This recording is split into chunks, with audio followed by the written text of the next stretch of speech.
You can tell who went to a white school by how fast they read a room. Before they even sit down, they already know who is safe, who is pretending, who is curious, and who has been waiting their whole life to ask one uncomfortable question. That skill did not come from a leadership seminar. That came from walking into a classroom at 8 years old and realizing you were about to become the diversity department. I am Jermaine, and today we are talking about the psychology of Black Gen X who went to white schools. This is the real version, the version where your parents said you are getting a better education and forgot to mention you were also getting a full-time job as cultural translator, emotional security guard, Black representative, and part-time exhibit. If you were born between 1965 and 1980, there is a good chance this is your story. By 1988, roughly 43% of Black students in the South were attending predominantly white schools. That was the peak. Your parents were part of that wave. They looked at the school in your neighborhood and the school across town, and they made the bet. Better books, better teachers, better shot. They sent you anyway because they believed the price was worth the prize. And in a lot of ways, it was. But it cost you something nobody put on the receipt. Some of you are still paying on it. You did not grow up calling it trauma. You called it school.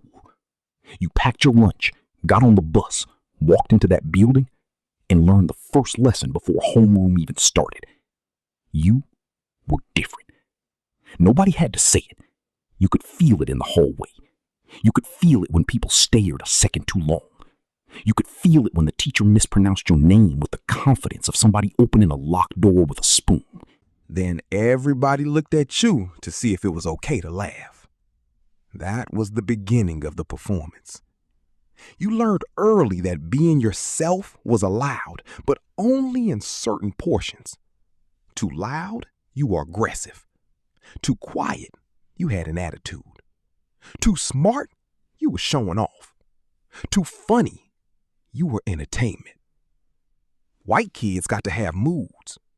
You had to have strategy. They could slam a locker and talk back and have a bad day, and grown folks just shook their head and said, "Teenagers." You did the same thing one time, and suddenly people were holding meetings and using words such as tone, concerned, and potential. Potential was the most dangerous word of all. It sounded like a compliment, but it usually meant they had expected less from you. And now they did not know what to do with the fact that you might exceed it. The rules were written in pencil for everybody else and permanent marker for you. So you adjusted. You learned how to speak in a way that made adults relax. You learned when to smile. You learned when to go quiet.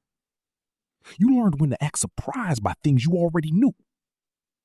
You learned when to pretend the comment did not bother you because you did not feel ready to become the lesson for the day. Scientists have a word for what your brain was doing. They call it hypervigilance. The scan. Constant adjusting. Constant measuring who is safe and who is not. You don't need to word. You have been doing it since 4th grade. The problem is not that you have it. The problem is you cannot turn it off. 40 years later, you walk into a grocery store on a Saturday afternoon and the scan is still running in the background. Tired? Of course you were tired. You have been working a second job nobody pays you for. Then there was the hair. Somebody always wanted to touch it. Always. And you were a kid, so you had to make a decision at 10 years old that most adults still cannot handle. Say no and become difficult. Say yes and feel weird the rest of the day. Laugh it off and go home mad. Most of you laughed it off. Then you sat in the car after school real quiet, and your mama looked over and said, "What is wrong with you?" You said, "Nothing." Because how do you explain that somebody touched your head at recess as if you were a science project? And the questions. Good Lord, the questions. Why is your hair different? Do you tan? Can black people get sunburned? Why does your lunch smell different? That last one was dangerous because somebody's mama packed leftover chicken with actual seasoning, and suddenly the cafeteria turned into a courtroom. Meanwhile, little Brad was eating a mayonnaise sandwich on white bread and nobody called the police. That was another thing you learned. Difference was only strange when it belonged to you. Their food was normal. Their hair was normal. Their music was normal. Yours were. Some kids tried to be subtle. A little side eye here, a little glance there. Some had no shame at all. They looked right at you, as if you had been there. You were sitting in your corduroys, trying to disappear into the desk. The teacher asked a question about the Underground Railroad. You did not know Harriet Tubman personally. You had a lunch box and a pencil with teeth marks on it. But in that moment, you were the Black History Month guest speaker, against your will. You were expected to represent the ancestors, the civil rights movement, and every black person from 1619 to lunch period. That kind of attention changes a person. It teaches you that your identity can become public property at any moment. Now, a lot of you were not constantly bullied. Some of you had good teachers. Some of you had real friends. Some of you have sweet memories from those schools. That is what makes it complicated. Because the pain was not always loud. Sometimes it was quiet. You got invited to the birthday party. You went to the sleepover. You laughed at the same cartoons. But somewhere around 5th or 6th grade, you noticed the limits. You noticed when your friend could come to your house and eat everything in the kitchen. But when you went to their house, you sat properly, spoke clearly, and represented your whole bloodline. You knew not to ask for too much. You knew to say thank you 3 times. And when you got home, your parents were not trying to make your life hard. They were protecting you with the tools they had. They knew the world would not give you the benefit of the doubt, so they trained you not to need it. But that training came with a bill. Some of you became excellent at reading people and terrible at relaxing around them. You can walk into a corporate meeting and clock tension in 3 seconds. You can hear disrespect hiding behind a compliment. You can tell when somebody is about to say, "I do not see color," and you already know the conversation is about to require strength. That skill started young. It started when you were the only black kid in advanced English. It started when the teacher asked you to explain Martin Luther King Jr. to the class as if you had him on speed dial. Then there was the other side. The black kids outside that school had something to say too. Some of you got called whitewashed. Some of you got told you talk too proper. Some of you got accused of acting white because you used certain words, listened to certain music, or did well in class. 2 scholars named Fordham and Ogbu put a name on that in 1986. A later study found that about 41% of high-achieving black adolescents in integrated schools had been accused of exactly that. So you were too black for the white kids and too white for the black kids. Too educated for one room. Too ethnic for another. Too careful everywhere. Nobody gave you language for it. So you developed a split-screen personality. At school, one version. At home, another. Around your cousins, another. You knew how to laugh with white friends at school, then go home and explain the whole thing so your family would understand why it was actually weird. That was not being fake. That was survival with manners. The funny part is, some of you became very good at it. Too good. You became the black person everybody felt comfortable around. That sounds nice until you realize comfort can become a cage. You were the safe black friend, the one who could take a joke, the one who could explain things calmly, the one who was different from the others. Even as a kid, something about that compliment felt nasty. You did not always know why. You just knew it came with a little poison in it. Because when somebody said, "You are not like the other black kids," they thought they were praising you. What they were really doing was asking you to stand apart from your own people so they could feel better about liking you. That is a heavy thing to process when you were still trying to pass algebra. And then there was that word, articulate. Every black Gen X adult knows that word can show up wearing dress shoes and still slap you in the face. Because what did they expect? You read books, you had parents, you watched the news, you had a library card. But to them, your intelligence was still a surprise. So you smiled. That smile deserves its own documentary. The Black Gen X white school smile.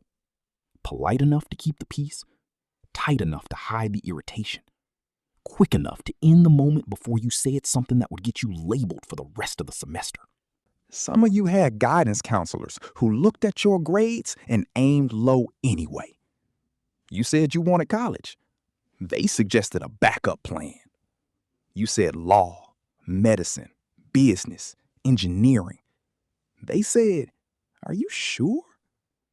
Meanwhile, Connor had a C average in a dream, and everybody was calling him a future leader.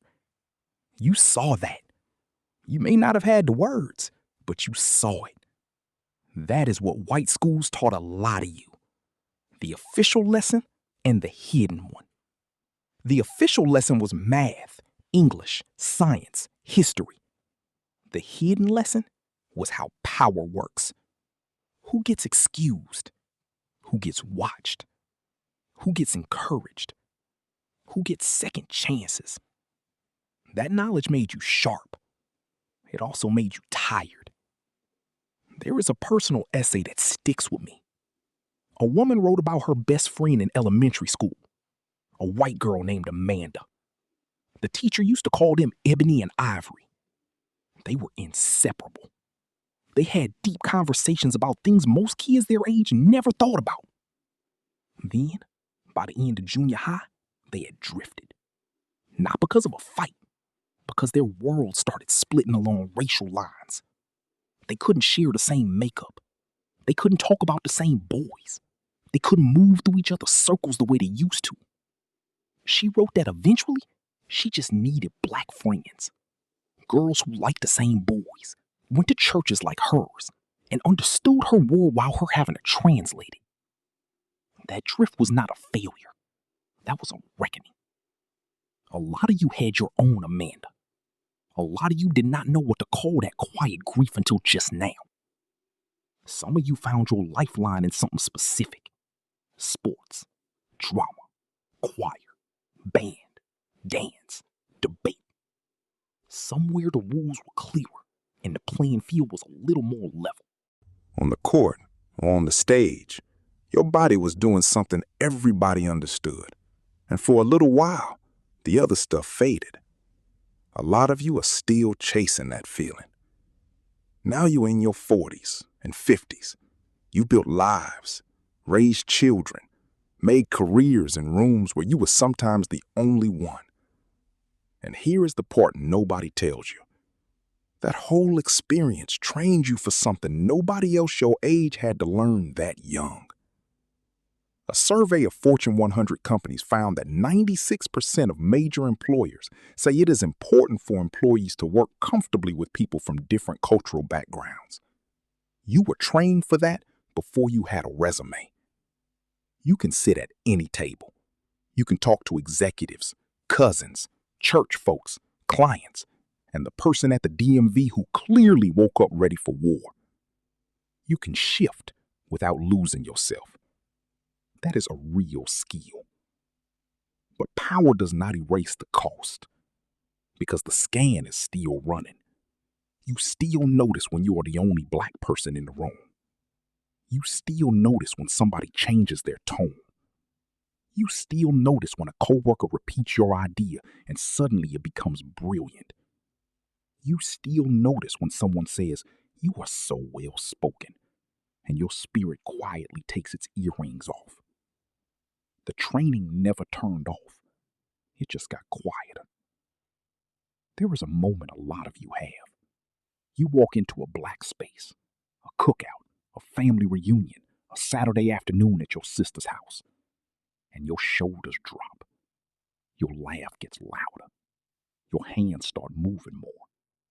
You realize you have been operating at 70% comfort for so long, you forgot what 100% felt like. Then you remember work is on Monday, and you brace yourself all over again. Here is what I want you to hear. That kid was not being sensitive. That kid was processing a lot. That kid was not acting white. That kid was adapting. That kid was not quiet because nothing was wrong. That kid was studying the room. Give that younger version of you some grace. The one sitting in class while everybody turned around during the slavery chapter. The one smiling while somebody reached for their hair. The one trying to be excellent and normal at the same time. That child did a good job. That child got you here. And now at this age, you get to stop proving what should have been obvious. You belong in every room you enter. You do not have to shrink to make people comfortable. You do not have to be the translator, the ambassador, the safe one, the calm one, or the exception. You can be black without footnotes. You can be educated without apology. You can hold contradictions because you had to. Because there is a difference between fitting in and belonging. Fitting in means they do not have to adjust. Belonging means you do not have to disappear. You spent your whole childhood fitting in. Now adulthood is asking you to belong.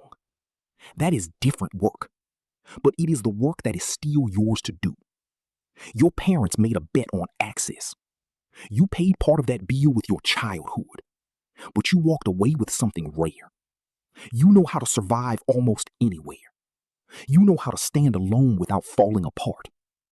The school shaped you. It did not own you. It trained you. It did not finish you.